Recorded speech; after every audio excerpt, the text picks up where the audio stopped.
our informal review of nuclear radiations and their effect on humans, a sunlit pool with all the trimmings serves as a suitable launching spot, offering an approach that is sufficiently scientific and scenic.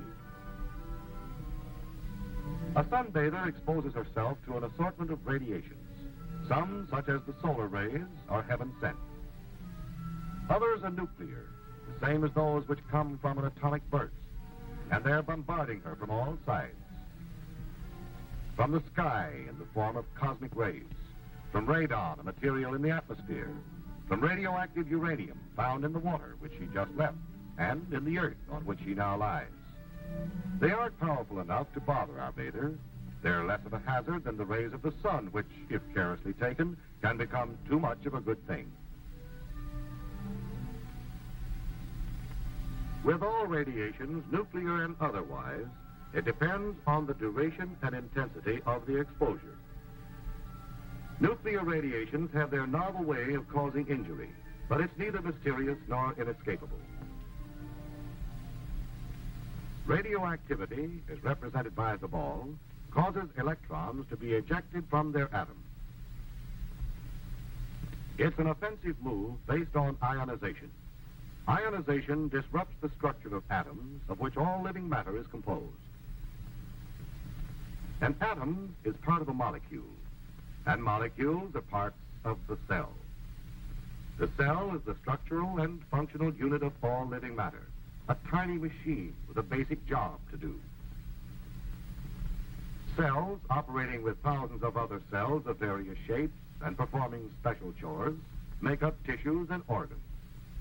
Organs are departments in a complex factory, the human body, which is engaged in the manufacture of an important product, life. An atom then seems unimportant and infinitesimal, a tiny cog on a small wheel in a miniature machine which, if multiplied millions of times, forms the going concern that is you.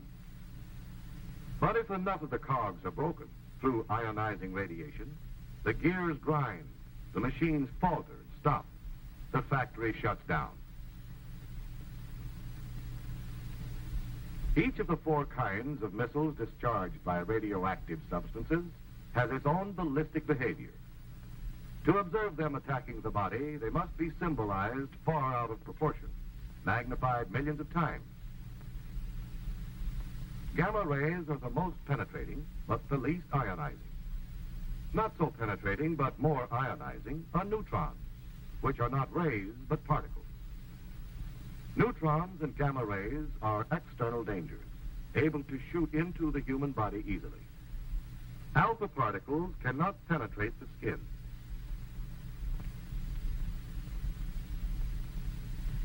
Beta particles can cause surface burns if the assault is sufficiently concentrated and sustained. Both are able to gain entry through the eating and breathing of radioactive matter or via breaks in the skin. Once inside, this so-called hot stuff takes up residence in various parts of the body, giving off highly ionizing alpha and beta particles. And how long does this radio rat race go on? The body will succeed in casting off some of this material, but it is a long, slow process. There's no effective method for dislodging the stuff. No known way of neutralizing or destroying it. There is no method of hastening its half-life, which is the time required for 50% of the substance to decay. With some substances, it is a matter of less than a second.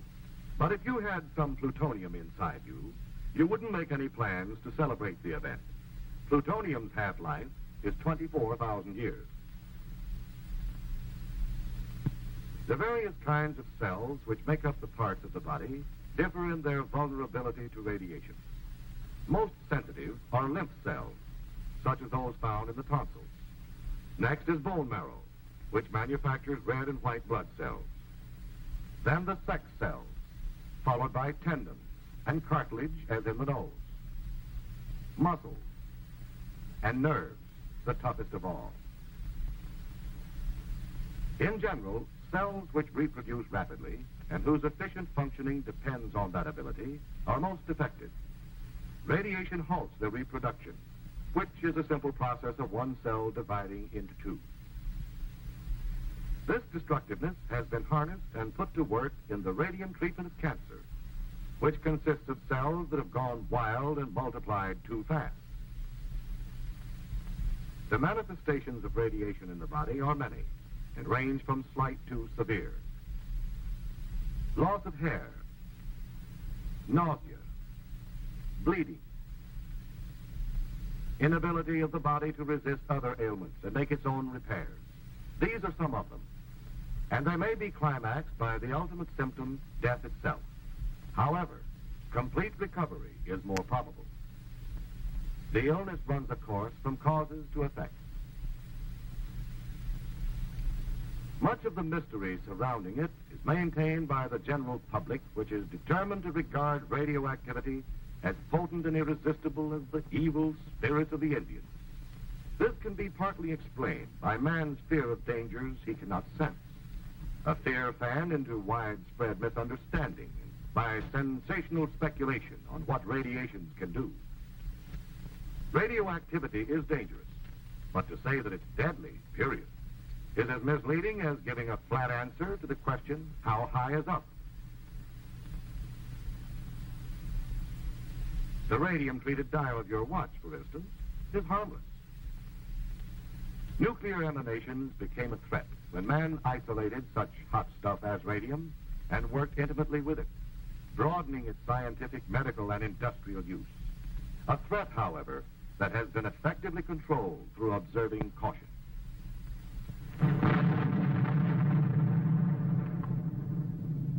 Not even the atomic bomb burst, man's boldest venture in releasing atomic power, is the DDT of humanity from which there is no escape.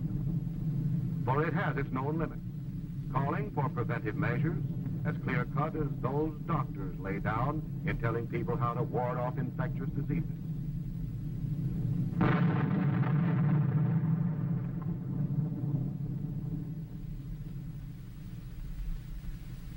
The first and obvious one is, be someplace else when it happens. Distance lends considerable enchantment to an A burst. But under some conditions, that's a hard rule to follow.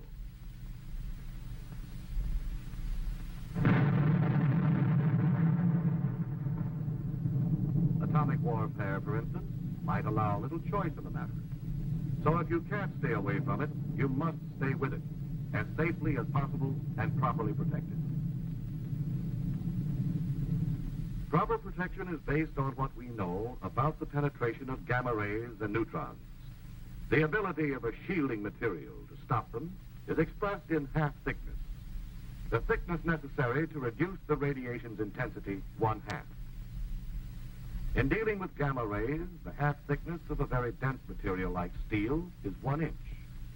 That of concrete, less dense, is 3 inches, while 12 inches of wood, which is quite porous, is required.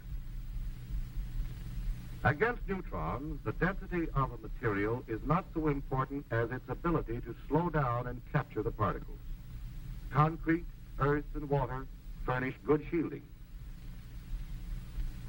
The best shelters, then, against the gamma and neutron bombardment released by an atomic explosion are strong, reinforced structures.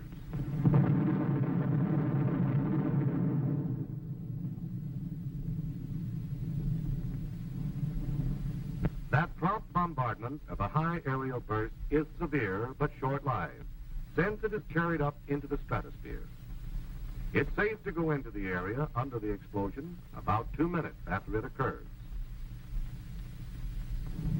Not so with an underwater blast, however, and presumably in the event of underground and surface explosions. The area is contaminated with radioactive material which gives off alpha and beta particles and gamma rays.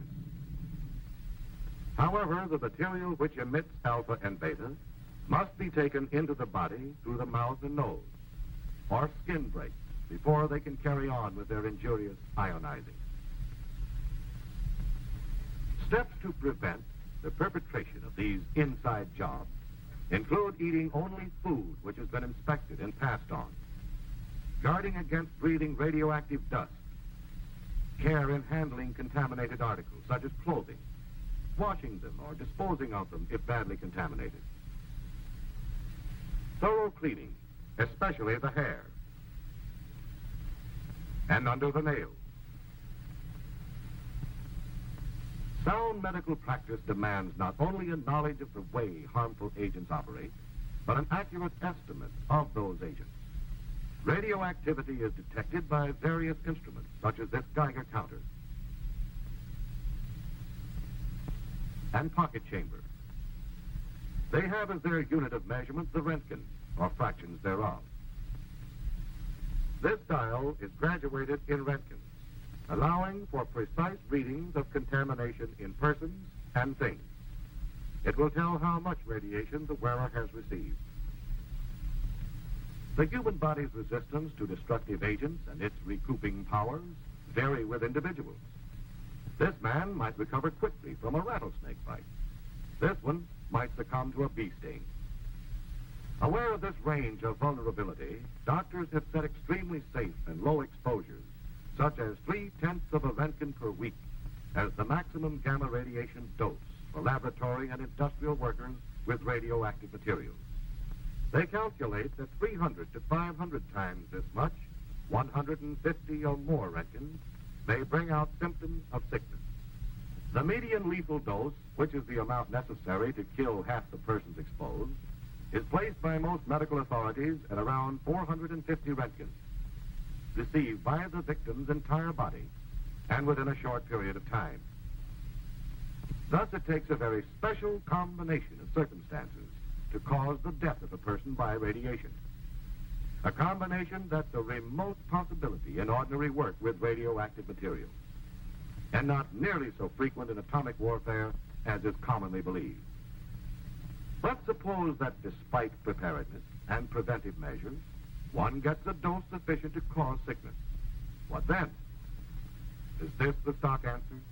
The unavoidable sequel? Or this? Most emphatically, it's this. Radiation illness lends itself to treatment. The treatment is symptomatic, which means that doctors relieve the symptoms or effects rather than remove the cause. To clarify, when you take aspirin to get rid of a headache, that's the symptomatic approach. Removal of an injured or infected member of the body is specific treatment. A radiation patient is bolstered in all possible ways. The body, a remarkable self-repairing machine, if given half a chance, is assisted in overcoming the effects of ionization. For example, if the patient's supply of red blood cells is down, he is given a transfusion of whole blood. If the count of white blood cells, the policemen, the anti-germ guards of the human system, is so low he can't resist infection, he gets penicillin. Medical researchers are constantly seeking to supplement symptomatic with specific therapy. The atomic bombing of Hiroshima and Nagasaki took the Japanese completely by surprise. Their medical facilities were pretty well knocked out. Nevertheless, an impressive share of radiation patients recovered, and it's estimated that good medical care might have reduced fatalities considerably. The Japanese didn't have that kind of care, yet the deaths attributed to the bomb's radioactivity made up a small part of the total, about 15%. It is reasonably assumed, though, that many who were killed by the bomb's other destructive forces sustained radiation doses that would ultimately have proved fatal. In short, they were burned and beaten into oblivion before they had a chance to die from radiation, which puts the finger squarely upon one of the major fallacies in the public attitude toward atomic weapons. It's the fallacy of devoting 85% of one's worrying capacity to an agent that constitutes only about 15% of an atomic bomb's destroying potential. And that's unsound. Doesn't fit. If you must worry, concentrate on the blast effect of an A-bomb. It's prompt and devastating. It causes a gigantic rearrangement of things, a complete change of scenery, and means sudden death to those who chance to be in the way when it's happening. Don't forget the fires that follow. Consider the flash heat, which changes the complexion of all that it strikes.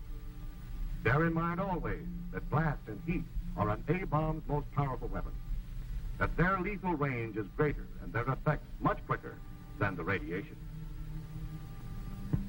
Blast and heat are hazards that warrant concern but not panic, because they aren't new or novel. They're the same forces of World War II's conventional bombing, which some of you may have experienced. And you did all right. You're here.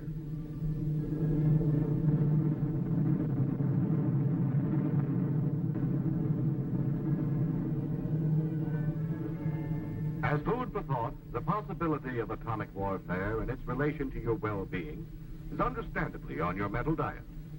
But in your thinking, adopt the realistic viewpoint of a man engaged in a gun battle. His chief fear is not that he might come down with a case of lead poisoning, but that he's apt to get an extra hole in his head. Some of the falsehood circulated about radiation effects are trivial, but upsetting. They're beamed right at one's self-esteem. And will eventually result in a race of bald-headed people. Just imagine it. Imagine yourself with no hair. They'll call you old skinhead, old chrome dome. And that's not all radioactivity will do. It will... Enough exposure to radiation will cause loss of hair. The treatment, if you'd insist, would be symptomatic, a toupee. But the condition would only be temporary. Your hair would come back. Same color, same cowlick.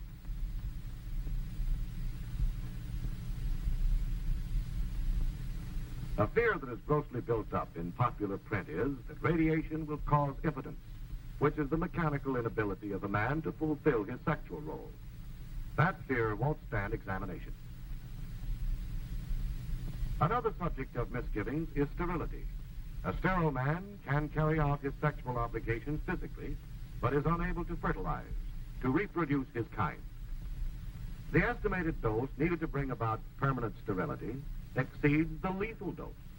So obviously sterility by radiation would be just incidental, a matter a dead man wouldn't worry about. The public has been force-fed grave suspicion that extensive use of atomic energy, as in war, might eventually result in an overabundance of freaks, suitable for sideshow exhibition. We can start picking the freak possibilities apart by looking at a sperm cell, the kind of cell that plays a leading part in reproduction. These chromosomes contain the material through which such physical characteristics as color of hair and eyes are handed down from parent to offspring. Sometimes the chromosomes are broken up. This upsets the heredity-controlling material when the cell divides, and the result may be a mutation, a variation from the parent. It occurs naturally and may also be brought about by radiation. But radiations can't produce any new kinds of mutations. They can only increase the natural rate. Is the increase enough to stew about? No. We can't experiment along these lines with humans, but we can observe the effect of radioactivity on mice and fruit flies, which produce new generations so frequently that to study them for a short time is like reviewing a long span of mankind's history. These are the probabilities, and they aren't important enough to lose any sleep over. Besides, a mutation can be a good variation, an improvement over the parent. If you'll be honest with yourself, face the facts, you'll probably realize that your principal worry ought to be that your offspring will look just like you.